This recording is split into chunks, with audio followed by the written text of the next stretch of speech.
Ooh,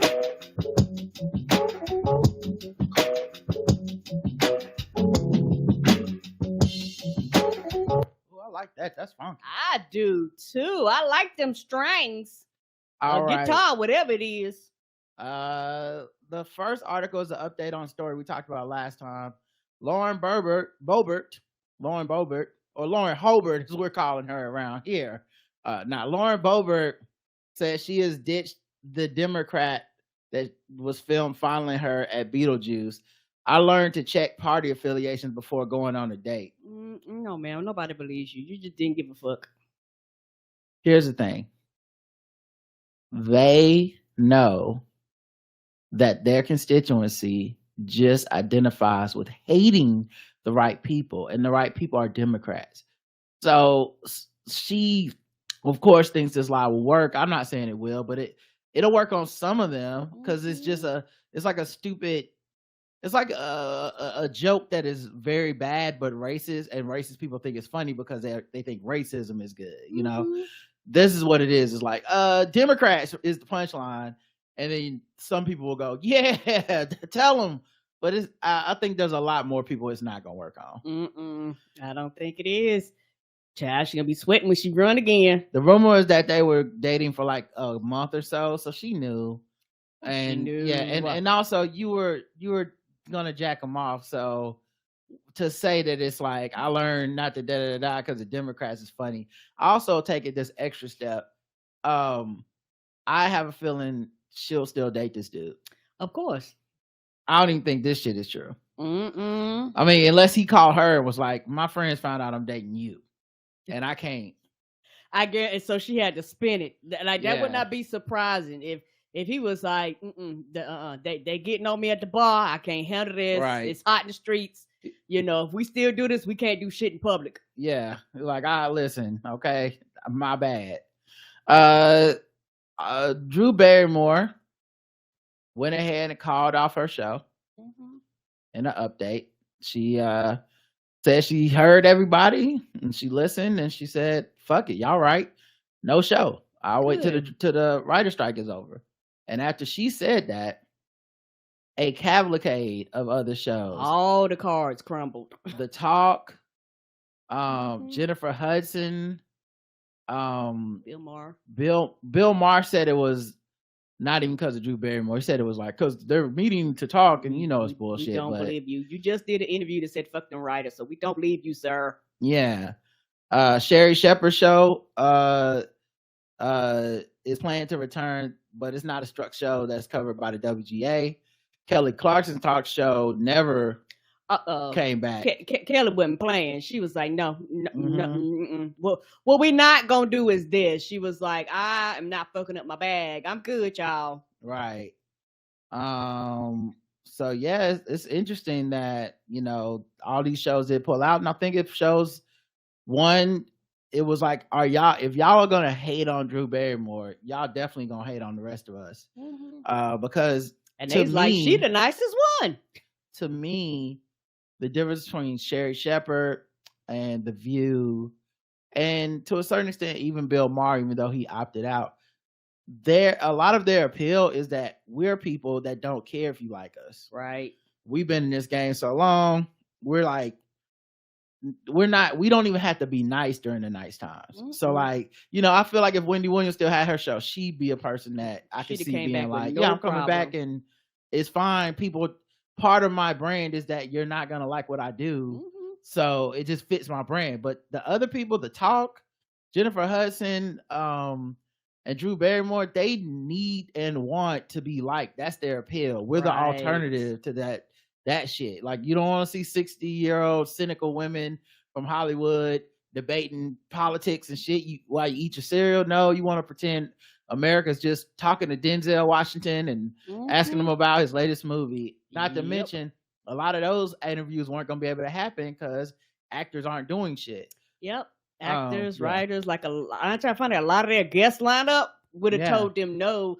So with Sherry Shepherd with The View, is like, and you're gonna have to see them people at some point, right? Like, because at some point you will be promoting movies again, and those people might have a memory of like, man, fuck y'all, you know, or They might come on there and call you out to your face. I don't know, but I think a lot of those likable ones, I see why they opted out.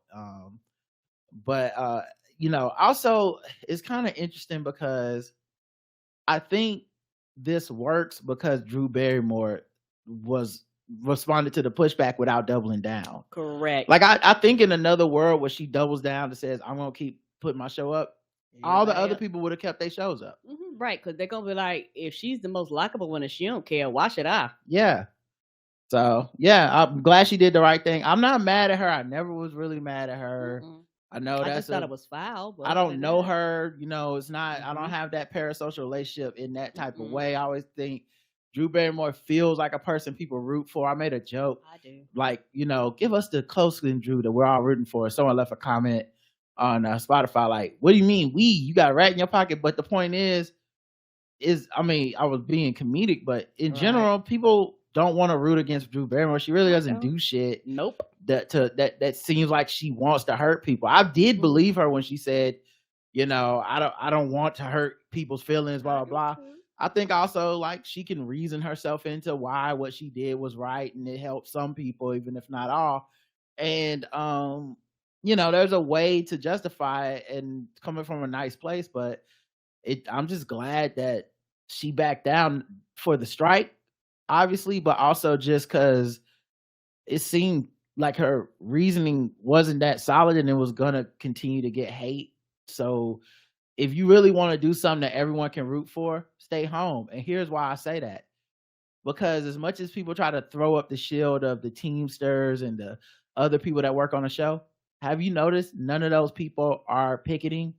None of them are on Twitter demanding shows come back. Like they're not, or they purposely are not saying anything. So don't use them as a shield. They'll come back if there's a show because they actually have a contract.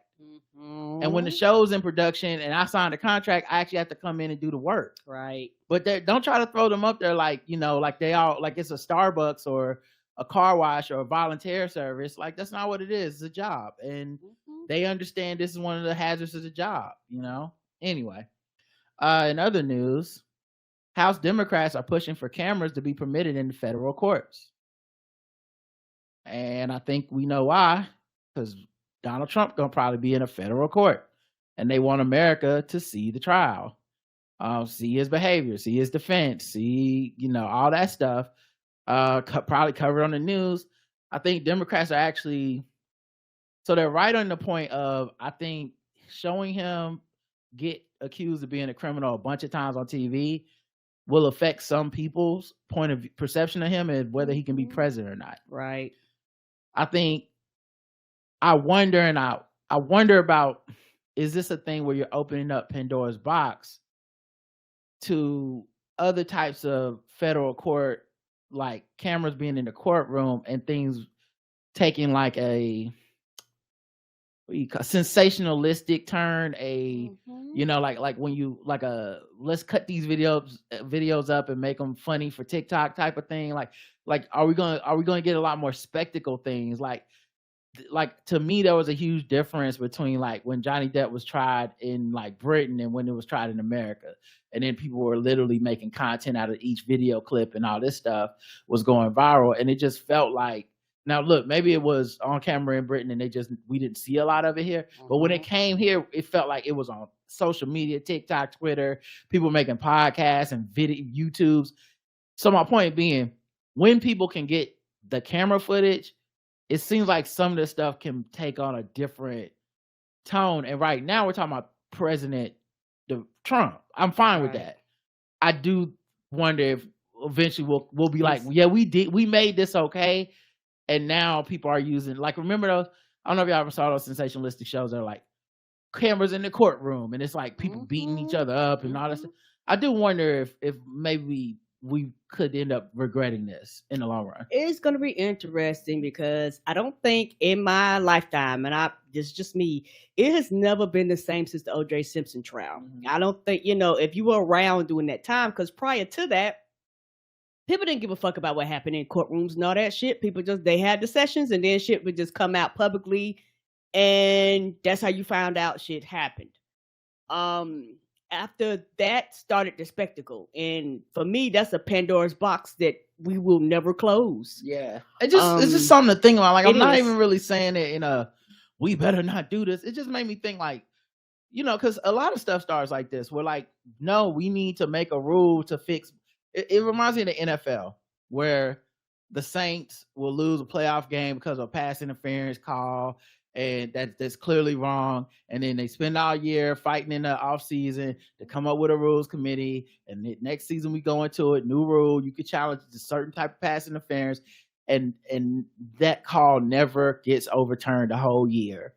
No team gets it again. Like, the refs have decided, basically, if we call that shit, fuck it. It's our judgment, and we not enforcing this shit. Right.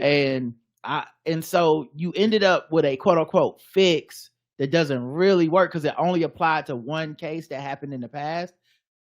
It would almost be better if there was a way to get the Trump federal case on TV, and then go, and after that, like case by case basis on the needs of the world, of the country, because case by case, some of the shit we literally just should not. You shouldn't, like Hunter Biden's trial should not be on TV. I agree. And I wonder if that's what's gonna happen next. Is well, that's also a federal case, and it's like, I don't know why we think this is okay. We do, but a president feels different to me. A president, a mayor, somebody that holds like a place of authority. I could see you going, yes, you are a public figure. The public needs to know. Yeah. But it's one of those things where for a lot of private citizens, it's like, don't nobody really need to know this. We could find out once through the normal means that we get this information from. Do you know who Columbus Short is? I've heard that name. Ain't he the dude who played on that show and got kicked off? Shonda Rhimes killed his character. That's good. That's him. Oh shit, I remember, because I was like, that name sounds familiar. I think this character's name was Harrison or something like that on Scandal. And he got kicked off the show. It was right during the time where I think he was accused of domestic violence. And then there was some kind of fallout from that, where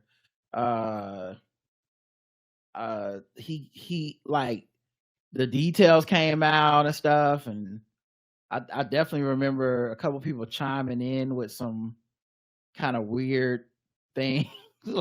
like Denzel, I think D.L. Hewley said some shit making it seem like it wasn't that big a deal. It was a lot, man. But so he was on a podcast, and he was talking about why he named his son Denzel. Now, without knowing, why do you think he named his son Denzel? Family member? Maybe okay. Denzel Washington. I don't know. Or maybe Denzel Washington. Okay. Well, you're kind of close. I'll tell you just quick small story about Denzel. Why did I name my son Denzel? My son's name is Denzel. Word. Yeah. Denzel, he kept little nigga in me. He kept making me feel like a little nigga. He had you in training. You was training day. You was the white boy in training day. He kept doing that to me. So finally, I was like, boom. And I'm just truncating the story. When my son was about to be born, I was like, man, my wife was like, what are we naming our son? I was like, Denzel. Because why? Because now he's my little nigga. That's deep. No, that is not. It sounds ridiculous. I'd rather just say I named my child after Denzel Washington. The story made no sense. Who, what, when, where, why, and how? This story makes no sense to me. I was trying to find a plot and got lost. I'm so sorry. I don't understand. I like how he said he was little nigga in me, which obviously is him saying it's a bad thing. I didn't like that Denzel made me feel like that. But his son, he's little nigga in his son, but isn't that terrible? Make too? Your son feel bad? And you telling us we don't need to know this information. What was the logic? I don't understand. Do you not love your son? Are you gonna be mad at him every time you gotta call his name? Denzel, I said street lights. Like what is gonna happen? How are you gonna raise this boy and you hate him? He gonna come out. I bathe you. I feed you. I do all these things. The only person that got an agreement around here is me and your mama. Right. I'm like, well, damn, daddy. Hey, Pop. Can I ask you a question? How come you ain't never liked me? Like you? What law is there say I got to like you? None. All right then. Don't you eat every day? Answer me when I talk to you. Don't you eat every day? Yeah. As long as you in my house, you put a sir on the end of it when you talk to me. Yes, sir. You eat every day. Yes, sir. Got a roof over your head. Yes, sir. Got clothes on your back. Yes, sir. Why you think that is? Because of you? Hell, I know it's because of me. But why do you think that is? Because you like me? Like you. Go out of here every morning. I bust my butt, but I like you. You're about the biggest fool I ever saw. A man is supposed to take care of his family. You live in my house, fill your belly with my food, put your behind on my bed because you're my son. It's my duty to take care of you. I owe a responsibility to you. I ain't got to like you. Now, I don't give you everything I got to give you. I give you your life. Me and your mama worked that out between us, and liking your black ass wasn't part of the bargain. Now, don't you go through life worrying about whether somebody like you or not. You best be making sure. That's gonna be Columbus Short. Every time his kid come in from school. Right that for baby. And why would you say that out loud? That's my whole point. We don't need to know this information. Oh my God. And it was not deep. Oh my God. That is insane. Nobody asked, huh? Well, okay, so my favorite part of that clip is actually when the dudes are like trying to reply, and then one of them's kind of like they're not giving him those like affirmative, like, yeah, okay, yeah. It was more like, oh, Like, I guess. oh, that's what you, oh, That's okay. different. Hey, that's deep. Like, listen to this at the end. It was like, what? I mean, they were her son. I was like, Denzel. Because why? Because now he's my little nigga.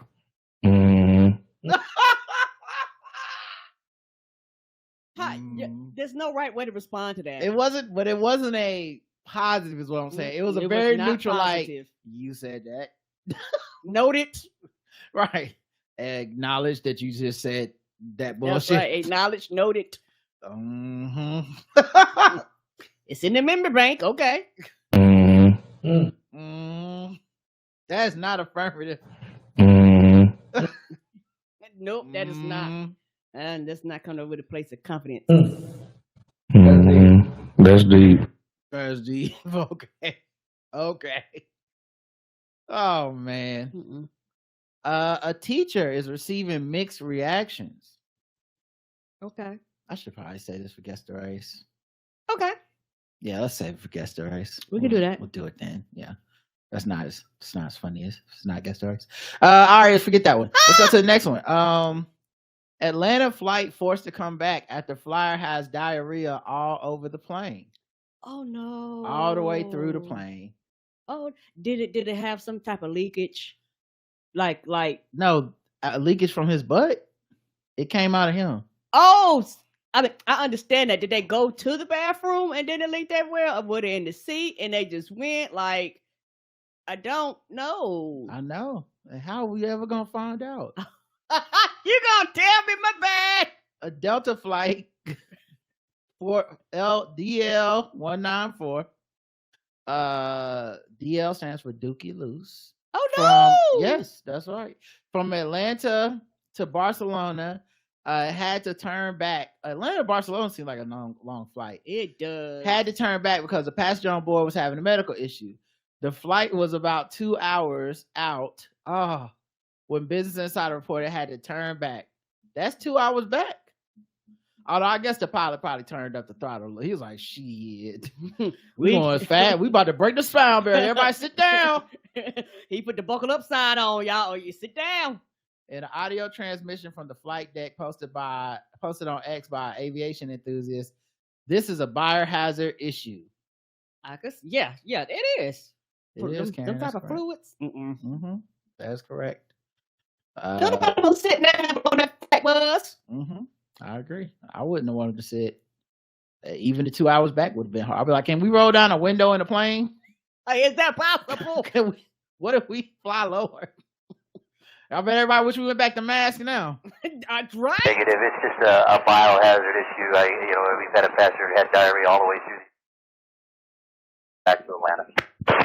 Negative. It's Yeah, so that's You know it's serious when the Potter's like, They was like, y'all keep going. It was like, negative. We can't make it, and they couldn't make it either. So we're gonna turn this flight right on back to Atlanta I feel like airport. everyone on the flight was probably like, hold it, fight. I can't fight. I'm sorry, I'm weak. The flight ended up being delayed about 8 hours before it took off again. Woo.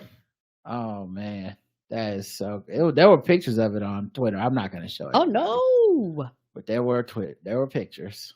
It was gross. Right. So that still don't answer the question. Mm-hmm. Did they? The pictures answer the question. I guess I gotta get the pictures. Oh, never mind. All you gotta do is tell me. Well, it was literally trails of shit all throughout the plane on the floor. And okay, stuff. Like it came out of his body. Okay. As he was trying to make it to the bathroom. I'm with you now. Okay. And, okay. Yeah, it just did not work. Oh no. Yeah. Yeah. They might. I don't think they were feeling good. Probably What? before For they. real? Yeah. Probably. Oh wow. Probably before they got their ass on that plane. Wow. Yeah. You know what? I didn't think of that. Doo-doo detective over there. Thank you. I tried my best. Solving the case. Let's see what else. I forgot we took time off. So I guess did we talk about that Mitch McConnell froze again? I don't even remember we talked about this.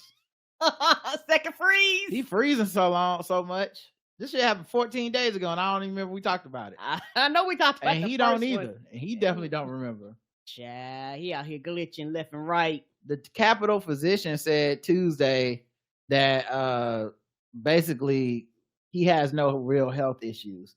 No evidence of a stroke or a seizure disorder, according to the Capitol physician. Nigga, he is glitching in front of these fucking cameras. What are we talking about? There's something wrong. And more than once, too. Is this the same Capitol physician that told us Donald Trump was Cam Newton size? Or what? Right. The same people, that told us Donald Trump was in the tip-top best shape. Yeah, that's what I'm saying. Like, I just wonder, how's that, but yeah, they, according to Brian P. Monahan, he good. Mm-hmm. I mean, I guess the bar is low, I mean, I don't even know what to say with this. The only thing I know is that, it won't really matter to the people that vote for him. Mm-mm. And at the end of the day, those voters are voting for that they hate the same people. It's not really about representatives and all this shit. They're not voting because of their confidence in the people they're voting for. They're voting in, like, hey, you seem to hate the blacks. Me too. Right. But then that's all that matters. Alabama Attorney General says he has the right to prosecute people who facilitate travel for out-of-state abortions. This is essentially the same thing they're trying to get passed in a lot of Republican states. Mm-hmm. We banned abortion in our state, and now we know people are going to go to safe haven states where they have rights and will get the abortion. And now they want to make it a crime to leave the state, even though other states aren't going to want to cooperate with this and all this stuff. But yeah, they're all pushing for this, and I'll just say, whenever I hear somebody say how they're not excited or they just saw whatever out and all this shit when it comes to politics, I can't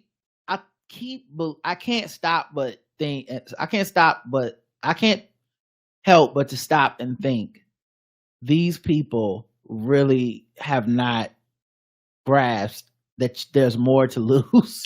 Yes. They really think like, they think it's simple. And I guess I'm just so sick of the momentary outrage. I feel like Incredible Hulk. I mean, people know I'm a nice person, a bright person. People enjoy my company, probably think of me fondly. But at the end of the day, I'm always mad about this kind of shit. And I'm always mad at this country, and I'm always mad over politics because things can get worse. They do get worse. And if you do not tend to the garden, the weeds will grow. And I feel like these things are just people rolling their eyes. Or when I see people, I wouldn't vote for Biden. I don't care if it's 12 times what Trump is. when you hear stuff like that, I'm like, how are you not outraged as well? Because that person's telling you when Republicans somehow get the power because to you're giving it to prosecute somebody for getting an out-of-state abortion, that's on you too. them. Yes, it is. If you don't care, if you think it's not, you know, if you just, I'm just tired. Why are you tired? They never get tired. They won Roe v. Wade and they're still not tired. They're pushing beyond the federal Roe v. Wade shit into state, like, we're going to have states operate like they are the federal government. They're going to prosecute you for shit you do out of state. They don't do this with other stuff. If I'm from North Carolina, I go to Denver, I smoke weed, I come back, they don't go, you're arrested. You smoke weed in Denver. You left the state to break the law. But we're about to allow that to happen with people's fucking bodies. Mm-hmm. Yeah, because people don't care. And it's very frustrating. It's very irritating. I'm similar to you. I'm very nice, very kind, very sweet. And I've said it before and I will continue to say it again. The anger I had when Trump got elected, that is a feeling I will never forget for the rest of my life. And that is an anger that will burn in me forever. And this is why I have all the smoke for the dumbasses that are out here saying really, really, really stupid shit. And you're like, what is wrong with you? And you obviously don't care. And the thing is, people are selfish and self-centered. Naturally, I am too, to an extent. Don't get me wrong. But most people do not care unless the law directly impacts them. It's like them white women that voted Republican.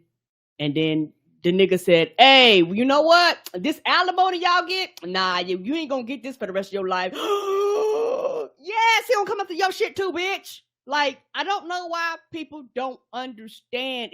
If they come for the least of them, they'll come for you too. You are not an exception to their rules. Yep. In other grave overreaches and injustices, Shein, the company, will be selling that clothes. Mm-hmm. They soon gonna be selling their clothes in Forever 21. Oh shit! Now I don't know how they're gonna do that because I ain't been in the Forever 21 in forever. I mean, well, that's not why. I mean, I don't. Yeah, same thing. But I just thought the appeal of Shein was that there were unlimited choices. It's ridiculous the amount of shit on their website to buy. Like, you can make something up and it's probably on there. You know, Transformer thongs. They're like, there you go, boom. Got you covered. Shein.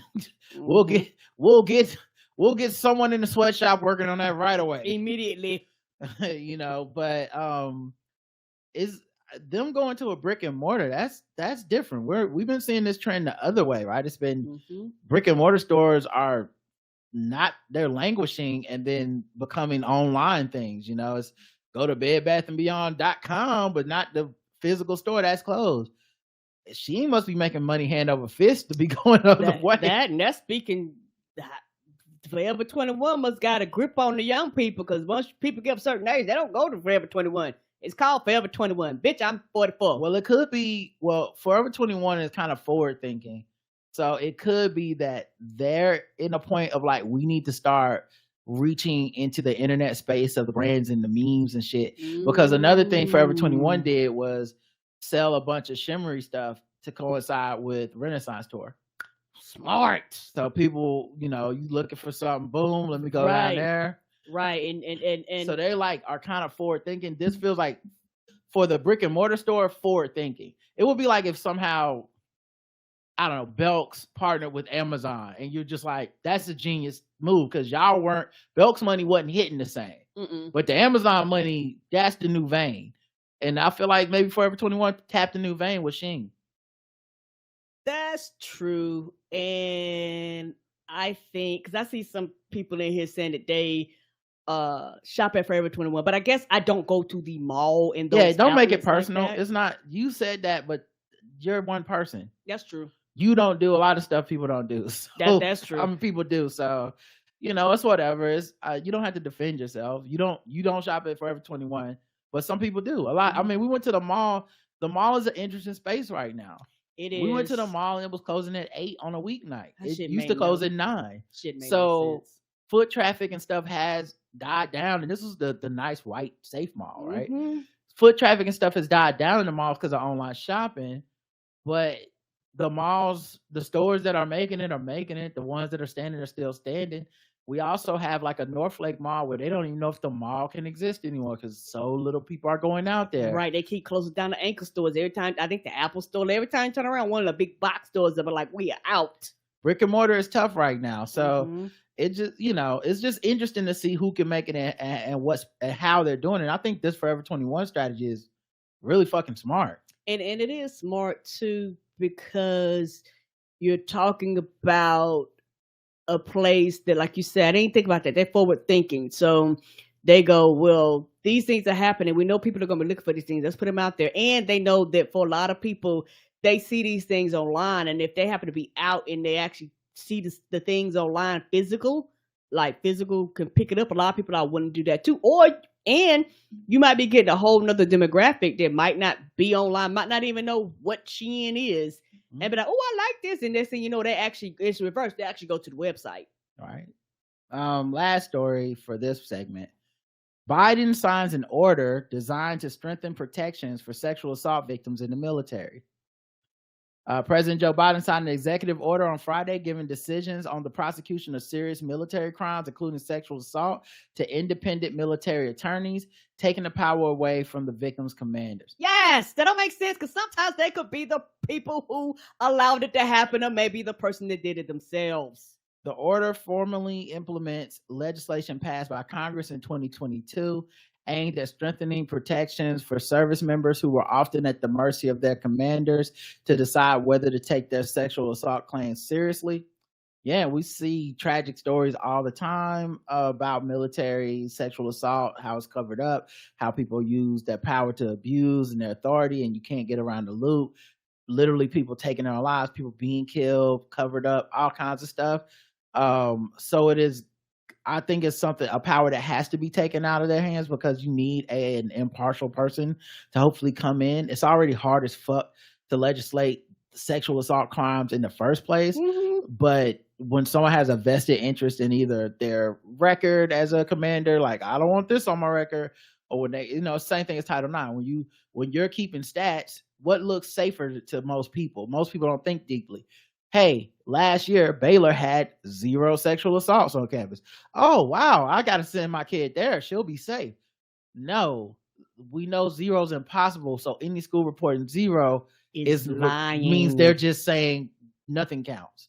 So I feel like, this is why you got to take it out of the hands of the people whose reputation is on the line. Because most people, when it comes down to it, they just want the numbers. They don't want the actual thing of reputation is, which is, I'm going to get to the bottom of this. I'm going to help you. I'm going to solve it. That's what I'm going to be known as. No, now you're the troublemaking squad. Now you're the commander that doesn't have enough control. Look at your people, always in trouble. So I love this, that Biden did. This is another thing that you won't see people talk about. You won't see a lot of credit given. And at some point, someone will be saying, he didn't do anything for anybody and shit. And it's just like, this don't count for people because they don't care about women in the military or sexual assault victims or anything. Yeah, it is one of those things where a lot of those people, the people who make the statement you just said, a lot of them just get on my nerves, because nothing this man says or do you'll ever be satisfied with. So why don't you just come out and say that? Quit wasting people's motherfucking time. You just want to be in the fray. You just want to have something to say. Nobody's perfect. I feel like there's nothing wrong with being critical of decisions, and you might not like quote unquote everything, but goddamn, people act like him and Trump are the motherfucking same, and bitch, they ain't. Yep. It's very weird. It's very weird. People don't follow this stuff. They claim to care about it, but they don't care, All right, let's move into another segment now that we've had that bummer of a story. Actually, that's a great story. Fuck that. It's a bummer that people won't talk about it, but what a great fucking story. And it's too late for a lot of people, obviously, but people that are in the military that need some help, hopefully this will help, because that there's too many stories. There's too many fucking stories like that. All right, now let's get into some let's Let's do fucking with what? Yeah, fucking with black people's fine.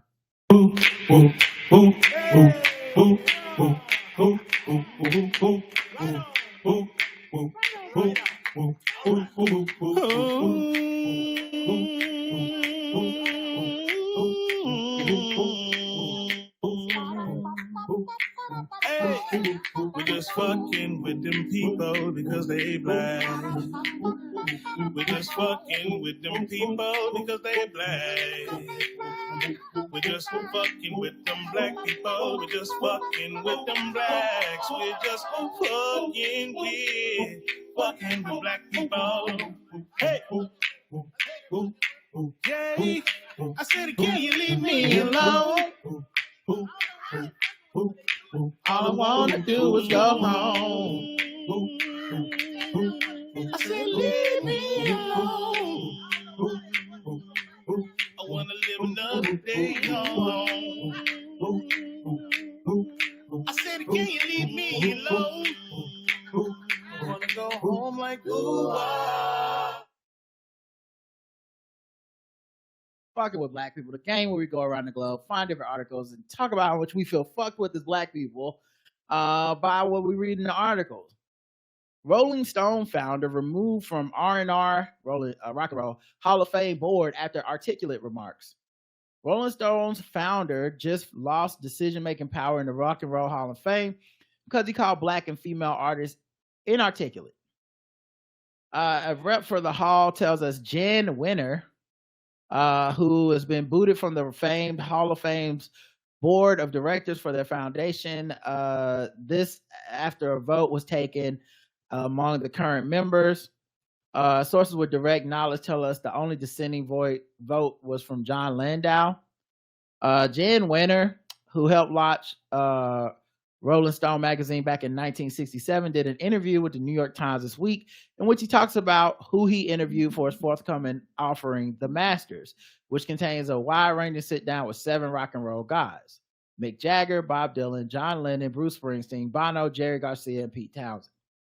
Now, the thing is, this article in this book was supposed to be about him like reclaiming something from like showing like this is why I have authority to speak on this culture. I help mold this industry, blah blah blah. So in the interview, he gets asked, there are 7 subjects in the new book, 7 white guys. In the introduction, you acknowledge that performers of color and women performers are just not in your zeitgeist, which to my mind is not plausible for Jann Wenner, Janis Joplin, Joni Mitchell, Stevie Nicks, Stevie Wonder. The list keeps going. What do you think is the deeper explanation for why you interviewed the subjects you interviewed and not other subjects? Valid question. Some would even say, we know what the reason is. I can tell you from them pics what the reason is. He says, when I was referring to the zeitgeist, I was referring to black performers, not to the female performers, okay?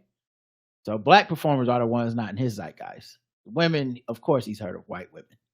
That's just to get that accurate. The selection was not a deliberate selection. It was kind of intuitive over the years. It just fell together that way. The people had to meet a couple criteria, but it was just kind of my personal interest and love of them. I do believe them. Oh, you don't believe them? Oh, I believe them. I mean, I believe you, but it's one of those things where you knew all this other shit exists. You didn't give a fuck. I believe that. Yeah, yes. I don't think he sat down at any point and said, no blacks, no women in his mind. I think he said, my favorite happened to be people like me. White man, white man, white man, white man, white man, white man, white man. I can see that. And then when he got done and said, oh, shit, it's all white man. That's perfect. And then he went in to turn in his book and the fucking editor said, hey, bro, how you going to explain this all white dudes?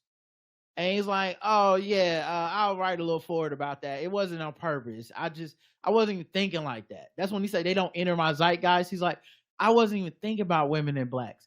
And that is what you call motherfucking racism. Yes, it is. That's what you call fucking racism. That's how racism is. We watch movies and everyone thinks it's the Spike Lee version of racism.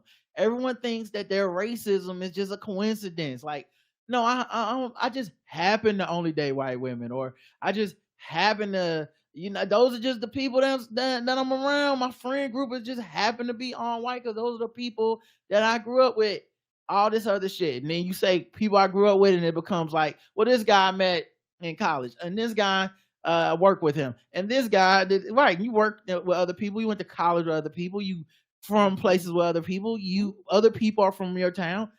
These are the people you chose, and you don't want to examine why. It just happens to keep coming down to the same type of fucking person. Mm-hmm. And what's even worse is when a guy like this gets into a position to be an arbiter, to pick the winners and losers, who we're going to respect, who we're going to worship, who we're going to say is good. And I'm not saying he's wrong or right, because rock and roll is not really 100% my expertise like that. Mm-mm. But to say the music invented by black folks, ain't no black person alive you want to talk to about it? Huh? The masters? You know what I mean? Like, oh my God, it's fucking, the joke writes itself. 7 white men interviewed by another white man is called The Masters. Oh, that's the name of the book? Yeah, that's what, yeah. His new book is called The Masters. It should be The Massas. The Massas. The DA space MASSAS. The Massas. My book coming out soon. Mm-mm. I'm gonna be talking, which I talk to only white men about black people's art that they invented. Right, and I guarantee you, he saw nothing wrong with the statement. He saw nothing wrong with the book. He ain't seen nothing wrong with it. And I bet you he is shocked that they was like, "You got to get out of here." You're right. This don't even sound like it was an in-person interview, by the way. Because this is why. Because so, for those that don't know, sometimes in these interviews, it's just emails back and forth, and then the person writes it up as if they talk to you in person. Okay. But the reason I say that is because the next word, right? So he says the people had to meet a couple criteria, but it was kind of my personal interest and love for them. Insofar as the women, insofar is not a word people pull out often in person. Mm-hmm. I'm not saying he can't do it, but it just feels a little insofar.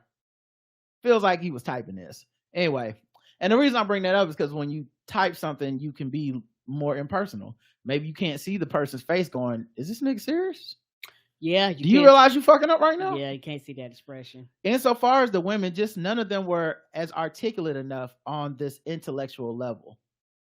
The only white men are intellectual enough to actually do to him? Yep. Mm-hmm. The only people that are worth talking to, white men. Black people never even enter his thought process. And black women essentially just aren't articulate enough or smart enough. He responded, it's not that they're not creative, because the person asked him, like, are you saying Joni Mitchell isn't articulate enough? Is that what you're saying? And he says, it's not that they're not creative geniuses. It's not that they're inarticulate. Although, go have a deep conversation with Grace Slick or Janis Joplin. Please be my guest. You know, Joni was not a philosopher of rock and roll. She didn't, in my mind, meet that test. Not by her work, not by her interviews. She did. The people I interviewed were the kind of philosophers of rock. I'm sorry. He then said this about black artists. A black artist, you know, Stevie Wonder, genius, right? I suppose when you use the word as broad as masters, the fault is using that word. Maybe Marvin Gaye or Curtis Mayfield. I mean, they just didn't articulate at that level.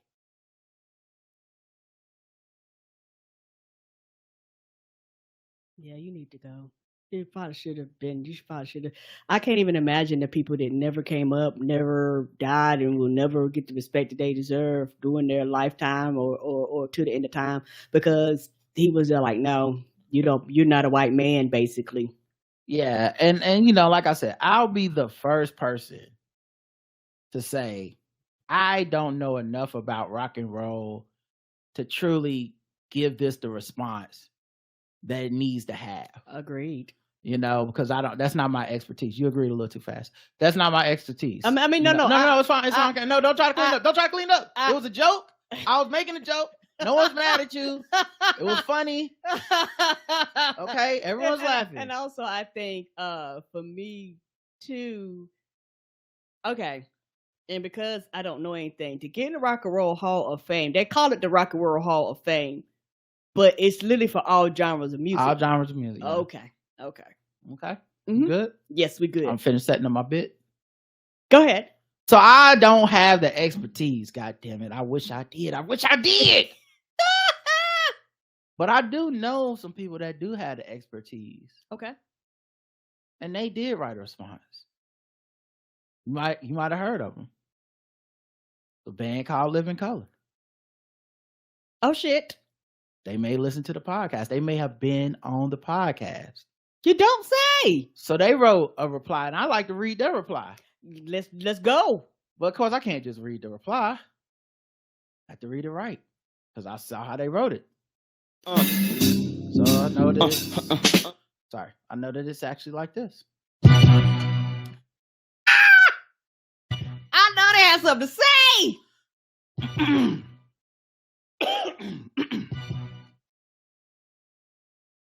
We, the members of Living Color, would like to address Jann Wenner's recent apology for controversial statements made in support of his new book. The very idea of a book called The Masters, which blatantly omits the essential contributions of Black people of color and women to rock and pop culture, speaks to a much larger and more systemic problem.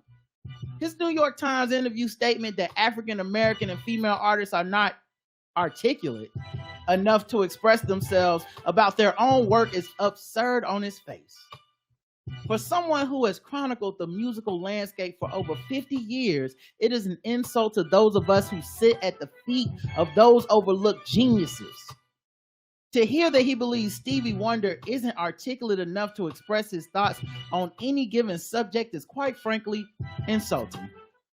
To hear that Janis Joplin, Joni Mitchell, Tina Turner, or any of the many woman artists that he chooses not to mention are not worthy of the status of master smacks of sexist, gatekeeping, and exclusionary behavior. Mr. Werner's, now I'm inclined to believe they meant to misspell that. Mr. Werner's apology only solidifies the idea that his book is a reflection of his worldview, suggests that it is a narrow and small world indeed. Bravo. Appreciate y'all. We appreciate y'all. Bravo. Because it was, I felt that. I didn't know how to articulate that. Agreed. That's what I wanted to say. I don't know. I guess he was talking about me. I don't know. I just didn't have it. But now I mean, I want to give it a Jakars, to be honest. Mm-hmm. Because it means so much when you think about who picks winners and losers and the image and who gets to represent. Because the gatekeepers that keep the gates decide what the fuck the art is, you know, to the average person.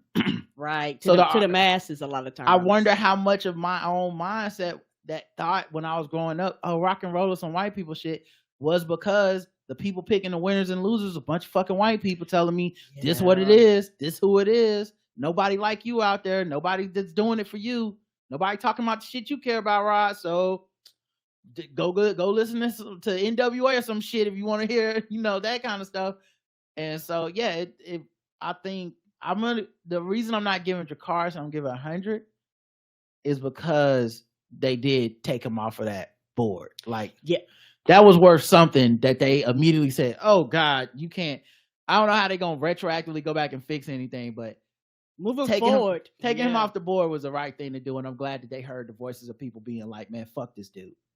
Yes, I am glad too, because there would have been a day where, and probably not too long ago, where he could have did this and everything would have kept rolling and nobody would have gave a fuck and he would have had his position and kept it.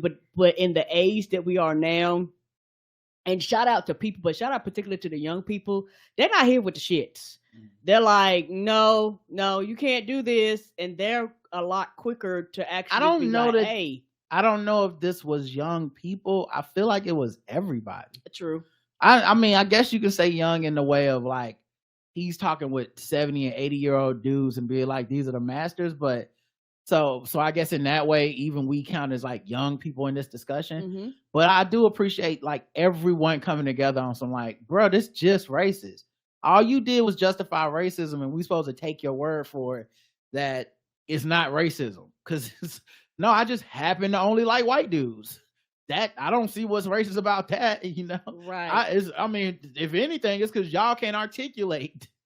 You can't It's explain. your fault. You're musical geniuses that somehow can't explain what they do, but these white men who are also musical geniuses obviously can easily.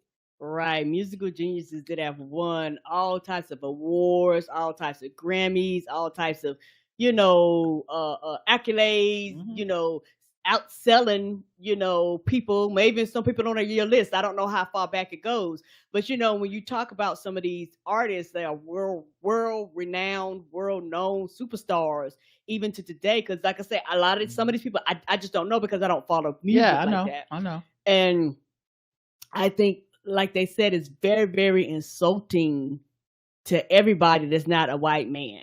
Yeah. And you should feel ashamed for even putting that out there and thinking it was going to be okay and thinking it was not going to be. I can guarantee you, he probably doesn't even know why he lost that job. He was like, no, why am I in it? It was like, you can't do this. Yeah, I sir. can't wait to see what happens when he pops up again. Because a little of this makes me wonder if he's one of those people that's gonna pop up not too long from now and be like, fucking woke culture was trying to silence me, and Bill Maher have him on his fucking I can see that show. Thank God Bill Maher didn't come back this week, because he would definitely had this dude on telling why he was the real victim of woke culture going wrong and new rules. Yeah, like what's so wrong of white people just happen to be the best? When black people are the best at basketball, we don't get mad. Some dumb shit like that. So yeah, I'm glad now I'm making it cars. But yeah, shout out to Living Color though for fucking shout out to them. Thank you for being for using your words in ways that I couldn't. Yes. All right. Let's see. We'll do one more. Actually, no, we're not gonna do one more. Fuck it. That's enough fucked with. That's enough fucked with. That's enough. Do we really? I mean, what's the We don't point? need to be fucked with no more. We got to be fucked with all the time. I'm the one picking. Why am I making myself do this? Right. Roger was like, wait a minute, I think I'm in control of this. And I'm opting no. Yeah, let's do some guess the race. It's time for Guess the Race. It's time for Guess the Race. It's time for Guess the Race. It's time for Guess the Race.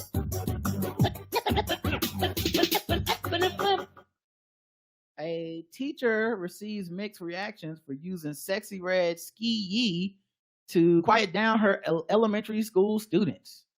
Okay.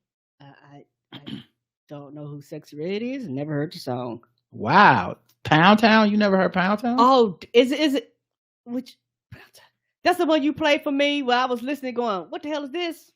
I don't know if that's the one I played for you, but she says my pussy pink, my booty hole brown. Pound Town. I think I have. I think I've heard it. I don't remember. But okay. Knowing me, I'm old and black, so you probably played it and I'm like, whoo! You know this song. You heard it before. I used to go Pound Town, West 49th Street. I think that's it. a completely different song. Pound Town when you wanna go. That's the remix. That's what that senator wanted. Pound Town. Pound Town. That's the way to my love. Apparently so. Actually, that's just as nasty. Those are my girls. I love SWV. But yeah, so apparently there's a teacher named Memory Peoples. She's a hot topic of conversation on TikTok and Instagram because she shared a video of her using the lyrics from Sexyy Red's Pound Town. Her hit song SkeeYee. Sorry, didn't mean to say Pound Town. To grab the attention of her 5th grade elementary school students. This probably was edited. It says, how I get my students' attention is what. Wait, why didn't they just have a TikTok video? What the fuck? Sorry. I thought this one had it in it, and now maybe it's been taken down. Well, I'll find it again somehow. Yeah, and it's probably because most of them kids are familiar with that song too. Right. Okay, I found it. So I'll play the audio for y'all because I can't show y'all because y'all would know the race. Okay. If your pencil sharpened, if you're ready to go to science. All right, let me start it over. Here we go. And it's how I get my students to pay attention is the words on the screen. Okay. All right, so we're going to restart this because the sound cut off at the beginning. All right, here we go. How I get my students' attention. Hey, what's up? If your pencil sharpened, if you're ready to go to science. So that's how she gets them to calm down by using just that part of the lyrics. Mm-hmm. Now, I haven't heard the whole song to at least to the point of memorization or whatever. I haven't really jumped into the Sexyy Red bandwagon. I'm not rooting against her. Not rooting for her. Just yeah. I got other people I'm listening to right now. I probably work my way around. Yeah, but apparently people are mad because she has a sexual nature to her lyrics. People are saying the fact that they know that song is disgusting. But they know the song though. Yeah, I don't know. I mean, if they know the song, they know the song. That's the question.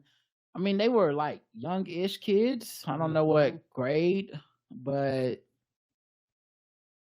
I don't know. I mean, I get the point of like, to me, it's like if they know the song, the parents should be like the parents somehow they know the song. Right. That's not that like that's not damning on the teacher's part. They came to the school knowing the song. I could see if she was like playing the song and introducing them to the song, but right. If your kid know the song, your kid know the song. You know what I'm saying?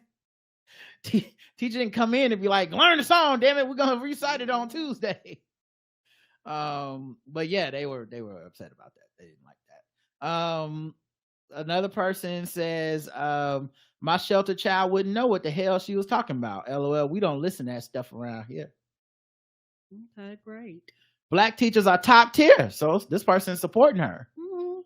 We come a long way from clap once if you hear me. Come on through, clap once if you hear me. It's the instructions right after for me. The kids was tuned in. It did work. Right. As long as you're not cussing or nothing like that. I mean, it's real easy for people to say that, but child, you ain't in front of 25 kids doing 25 different things. You know what? That is so true. And I think also kids drive people fucking bananas. Right. Most of y'all didn't want to deal with y'all kids during the fucking pandemic. Come on now. Y'all was like, bitch, let's get school back in. Okay. Karen came off top rope on y'all. I'm sorry, everybody. I'm sorry. It kind of made me mad. I'm like, some of these same people's gonna complain about their goddamn kids, but you expect her to be to adjust accordingly with 25 to 30 of them. Get the fuck out of here. Yeah, y'all get the fuck out of here.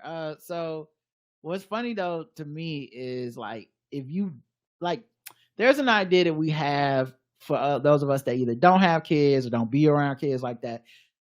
Sometimes I think our idea of kids is this idea of like perfect little guys, angels.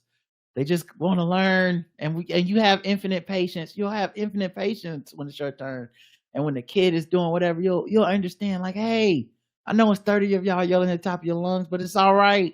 Cause I'm a good person, and I'm a good, you know. And I think for a lot of people, that's how they picture this going in their brains, and so. The reality of like, if you had 30 yelling fucking like 10-year-olds, you'd probably be willing to do just about anything. So on the list of like anything, this probably ain't as low as people want it to be. And the shit that people really need to get mad about, y'all gloss over that shit. Like this right here is low on the agenda. This is exactly what's wrong with our youth, because you really sat up here on the phone, said that sexual song in the classroom to get kids' attention. And then they added the Shade Room and Fox News, so they told on her. They snitched. I love these new age teachers. Oh shit, I just realized I gave away the answer earlier. You remember what the answer was? No? Okay.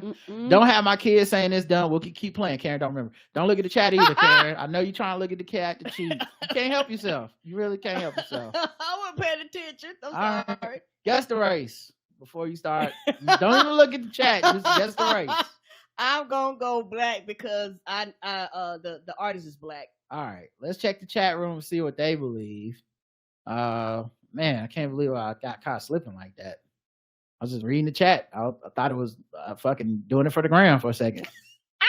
Right, the chat room says black member of one of the other sororities founded at Howard.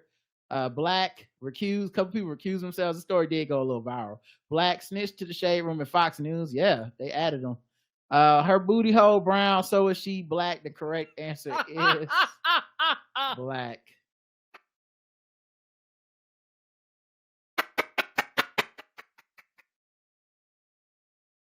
Yeah, one of the things I said was black teachers the best or something.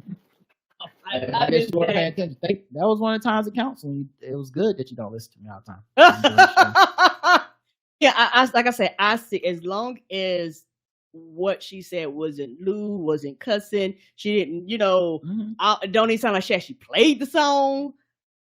Yeah, so, I'll tell you what my problem is with this, and it's the same problem I have with all this shit, and I'm probably gonna always have the same problem. You at work, why are you making content?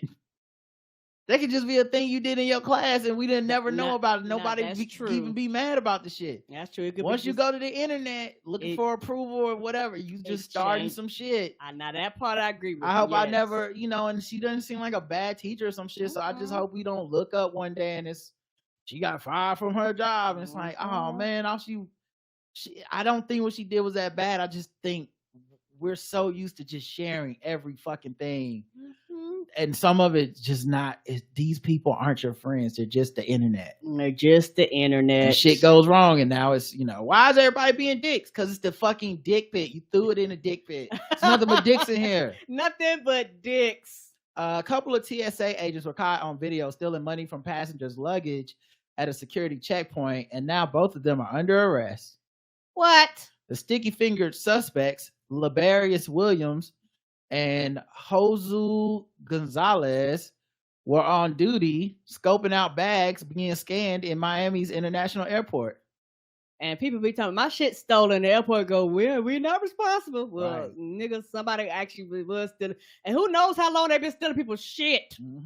Because for them to even be investigating them, they must have been accused of stealing some shit. Yes. On both occasions, the TSA agents worked in tandem to snatch money from carry-on stashed in bins on a conveyor belt. Oh, right, because you have to put like everything in the thing. And one time somebody tried to get Roderick's Uggs. Roger got to the end of the line and he was like, "Where my Uggs?" I was like, "No, bitch, these somebody's shoes. You can't just keep them." Right. Nice try. Right. Check out the surveillance footage. Williams and Gonzalez are standing at the carousel, using it to loot cash from a constant stream of other people's personal belongings. You can see the men stuffing their hands into the bags and then shoving the bills into their pockets. The alleged thieves were arrested in July, charged with grand theft. This is such a dumb crime. Ain't it? You're constantly being filmed. There's no more high security footage area than TSA. They're going to find out. Someone's going to complain when the money's missing. Yes, they are. The alleged thieves were arrested in July, charged with grand theft, along with a third TSA employee, Elizabeth Fooster. But the case against Fooster, who was originally charged of stealing $600 from someone's wallet, was eventually dismissed. So I guess the race of Labarius Williams and Josu Gonzalez. I think this is a black and like a Latino Mexican. All right. Let's check the chat room, see what they believe. They said, yeah, they did try to get me for my Uggs, man. Yes, I remember that. And Roger was like, "Hey, where my shoes at?" She was like, "Oh, okay." I was like, "No, you actually, if this would have been something that you didn't have to put on immediately, we probably kept moving and she'd had to pay a fucking Uggs." I would have been in I'll be in one of them commercials, beating somebody up for some Uggs. Right? Customer wars. This man's feet weren't comfortable, so he made everybody in the audience uncomfortable.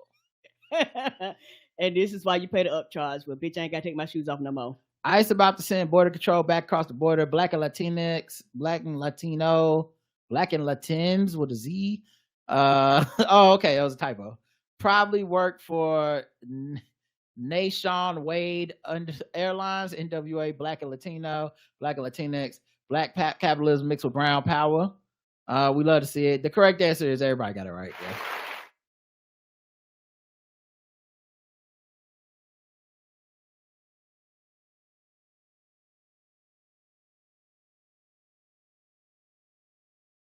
TMZ doesn't have the best pictures. I actually saw this is a picture of one of them stealing shit. Oh, as it Yeah. rolls down that carousel. That's the back of the head of the other one. Yeah. You're just taking people's shit. TSA. You hate to see it.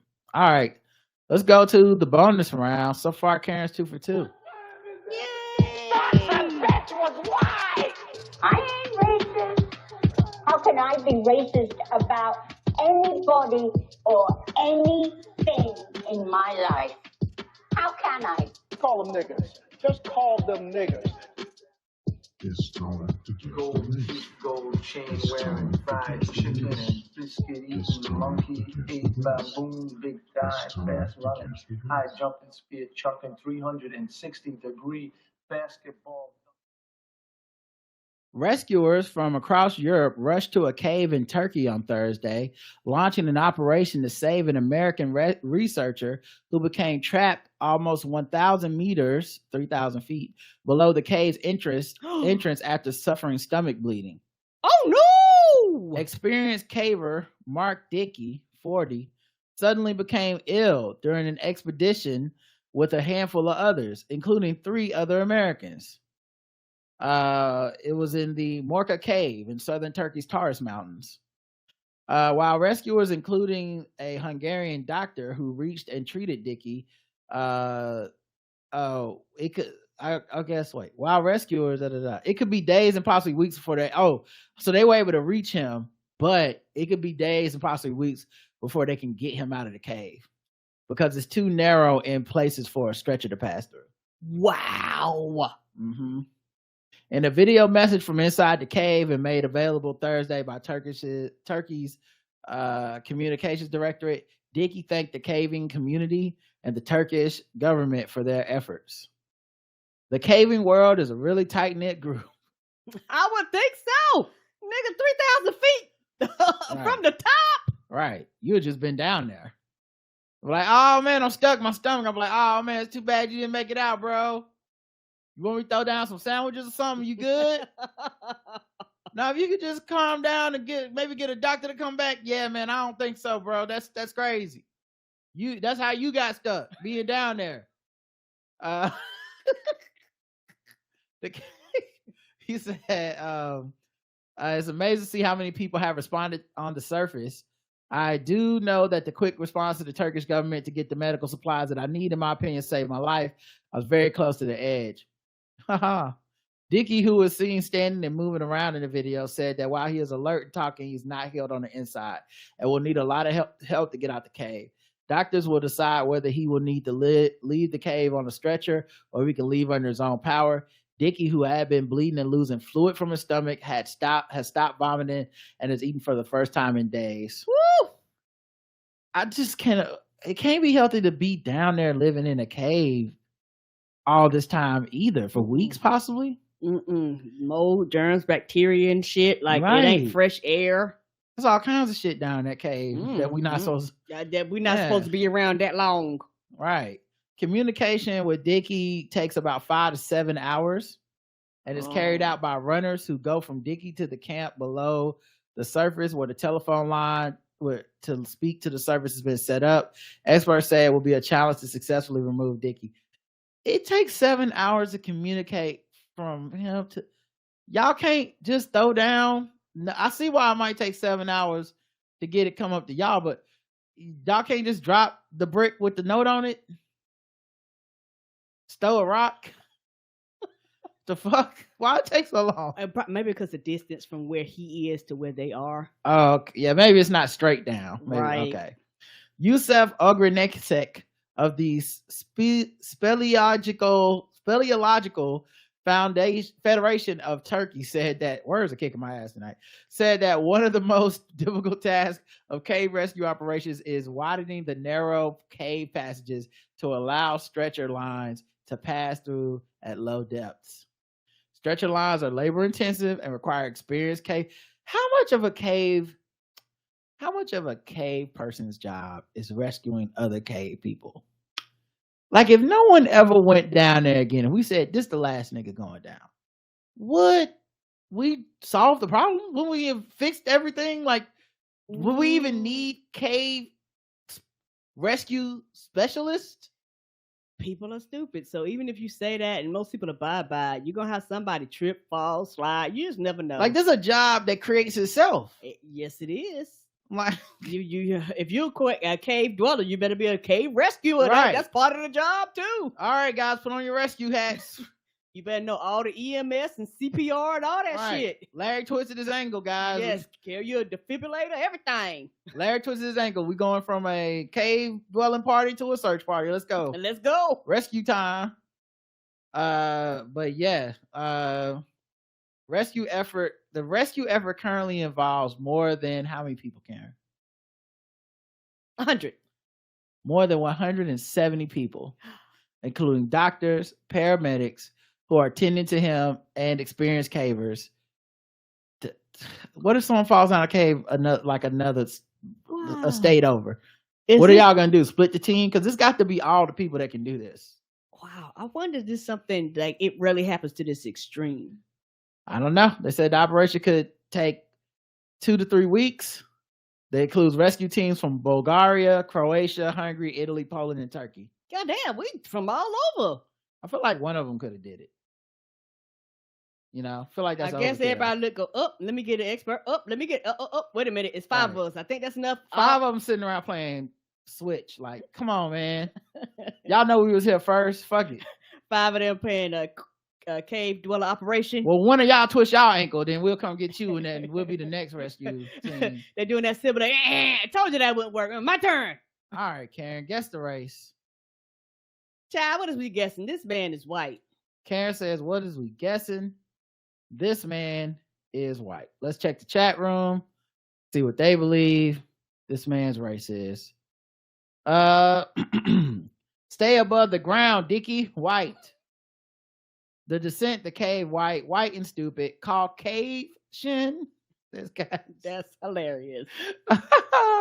Only a rich white man has this level of interest in caves and this level of special cave health care. Says Jonathan. The white urge to be buried alive, says Ms. Barnes. Joe says cave stuffing in turkey must be white bread.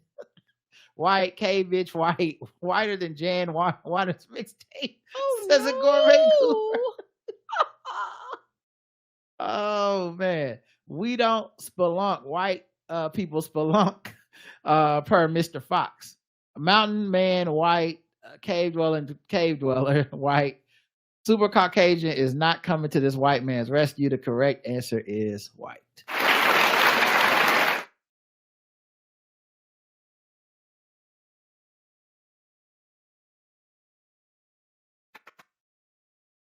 Yeah, he looked crazy in this picture. Actually looked crazy in all these pictures. Yeah, like he's down like a spelunk. He's like, I'm down here to bury some bodies. While I'm down here, I might as well check out the rest of the cave. And what is a spelunker? A cave person, I think. Oh, that's what they call them. Okay. I'll look it up. Definition. Yeah, the exploration of caves. Okay, that's especially as a hobby. Okay.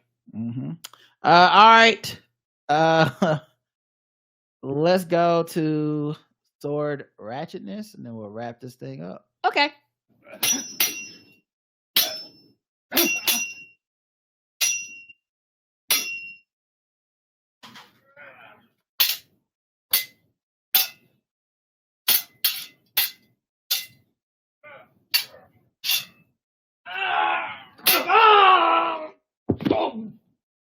All right. 6 arrested for dancing with swords.